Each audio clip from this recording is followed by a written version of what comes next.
Sir ఇక ఆంధ్రప్రదేశ్ విషయానికి వెళ్దామండి. ఆంధ్రప్రదేశ్ విషయానికి వస్తే నేను మీరు చూసే ఉంటారు జగన్మోహన్ రెడ్డి గారి ప్రసంగం. ఆయన ప్రసంగంలో మాట్లాడిన అంశాలు పవన్ కళ్యాణ్ గారిని, చంద్రబాబు నాయుడు గారిని రెగ్యులర్గా ఆయన మాట్లాడుతూనే ఉంటారు.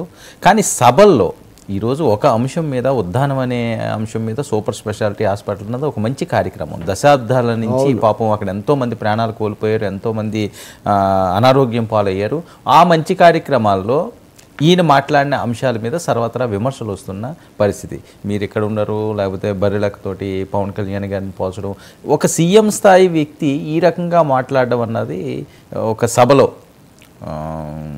ఒక మంచి కార్యక్రమంలో ఎలా చూడాలి సార్? ఎందుకు ఈ రకమైన వ్యాఖ్యలు వస్తున్నాయి? అంటే ఉత్థానం సమస్య వచ్చింది. అప్పుడు అక్కడ కిడ్నీస్, మూత్రపిండాలు పాడవడం, దీర్ఘకాలంగా ప్రభుత్వాల నిర్లక్ష్యం.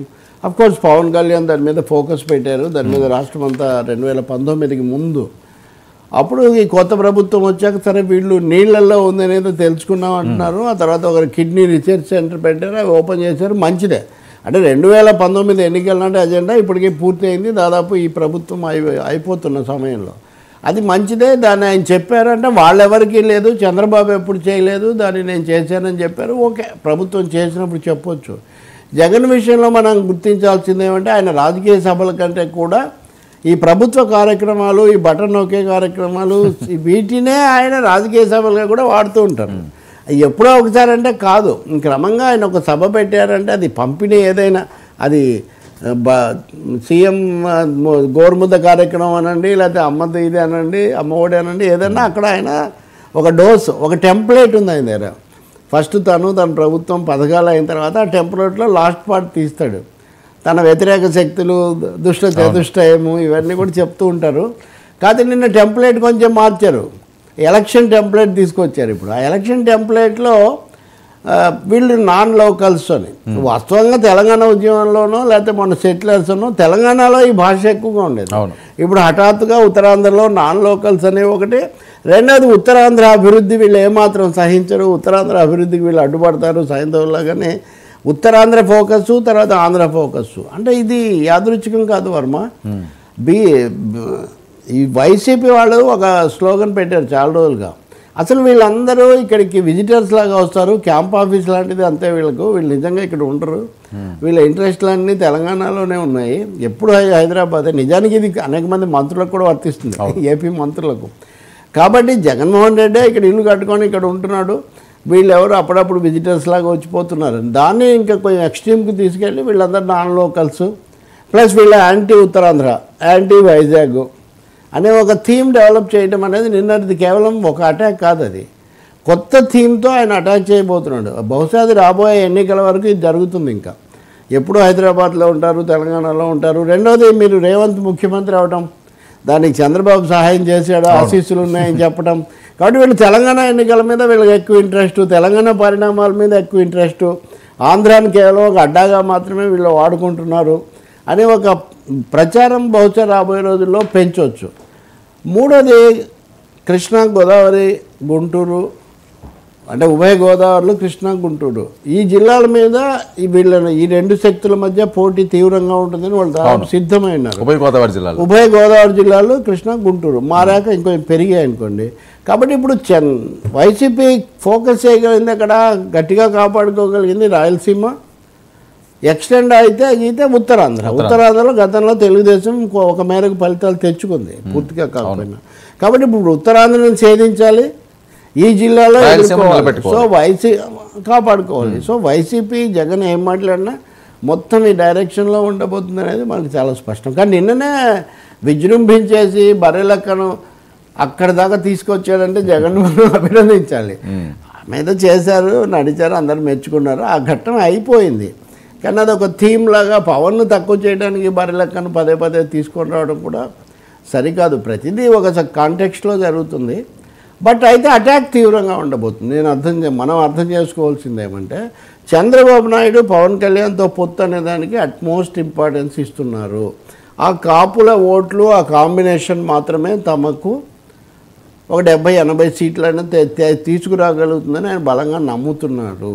కాబట్టి దాన్ని ఛేదించడము, దాన్ని టార్గెట్ చేయడం అన్నది జగన్ యొక్క ప్రధాన లక్ష్యంగా ఉంది. సో సో ప్రతి సభలో వీరు చంద్రబాబు కంటే ఆయన పవన్ ఎక్కువగా అంటున్నారు. మళ్ళీ పవన్ ఏమో దత్తపుత్రుడు, పవన్ ఆయనకే చేయడానికే ఉన్నాడు అంటారు. కానీ అటాక్ ఎందుకో మరి దత్తపుత్రుడు అతను పితను వదిలేసి పుత్రుడి మీద ఎందుకు దాడి ఎక్కువ జరుగుతుందంటే అది వాళ్ళ రాజకీయ అంచనా ఉంది. ఇది ఇంకా ముదిరే అవకాశం కూడా ఉంది. మరి మీరు గుర్తు చేసుకుంటే అదే సమయంలో పవన్ కళ్యాణ్ కూడా విశాఖపట్నంలో వాళ్ళ పార్టీ వాళ్ళతో మాట్లాడుతూ ఆయన కూడా దాదాపు ఇదే స్థాయిలో చేర్చుకోవడము, సీట్లు ఎన్ని వస్తాయి ఎన్ని రావు, జగన్ ఎందుకు నమ్ముతారు నన్ను ఎందుకు నమ్మకూడదు అంటే చంద్రబాబు పెద్ద ఆయనలాగా ఉన్నప్పటికీ serious political struggle going between Jagan and Pawan AP రాజకీయం. అవును, ఎందుకంటే ఆ రకంగా ఎక్కువగా జగన్మోహన్ రెడ్డి గారు పవన్ కళ్యాణ్ మీదే టార్గెట్ పెడుతున్నారు. ఓకే, చంద్రబాబు నాయుడు విషయానికి వచ్చారు కదా, కొడాలి నాని వాళ్ళు కొద్దిగా దురుసుగా మాట్లాడడం, ఇష్టం వచ్చినట్లుగా వాళ్ళు మెసేజ్లు పెట్టడం ఈ రకంగా ఉంటుంది. కానీ జగన్ కళ్యాణ్ గారి టార్గెట్ చంద్రబాబు పవన్ అంటే ఏం చెప్తారు? పవన్ టు అటాక్ జగన్, చంద్రబాబుని దెబ్బతీయడానికి పవన్ అంటే బాణం ఇక్కడ వేస్తున్నా కానీ టార్గెట్ ఏమో చంద్రబాబు, బాణం వేసేదేమో పవన్ కళ్యాణ్ మీద. అదొక వ్యూహం. ఇంకోటి పవన్ చంద్రబాబు ఆ పొత్తు కుదరకపోతేనే తనకు గ్యారంటీ తమ ప్రభుత్వానికి ఇబ్బంది ఉండదనేది జగన్ యొక్క ఖచ్చితమైన అంచనా.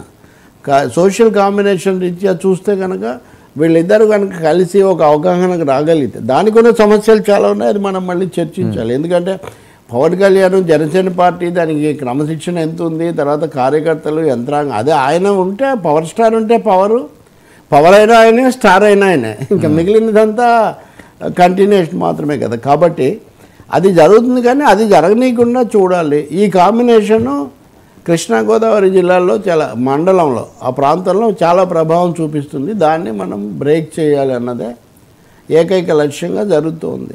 అయితే వీళ్ళు ఎలాంటిది తీసుకొస్తారు, అక్కడ అసంతృప్తి ఉంది. హరిరామ జోగయ్య 60 సీట్లు అని అంటాం, కానీ మేము నిన్ను సీఎం చేద్దాం అంటే నువ్వు ఆయన చుట్టూ తిరుగుతున్నామేమని 1-4 సార్లు మాట్లాడడం, కానీ వాళ్ళలో వైరుధ్యాలు సీరియస్గా తీసుకున్నట్టుగా లేదండి. సీఎం అనే అంశం తీసుకోలేదు సరికదా. పవన్ కళ్యాణ్ నిన్న తమాషగా ఎవరైతే తెలుగుదేశంతో పొత్తును సమర్థిస్తారో వాళ్ళనే నేను ప్రోత్సహిస్తానని చెప్పాడు.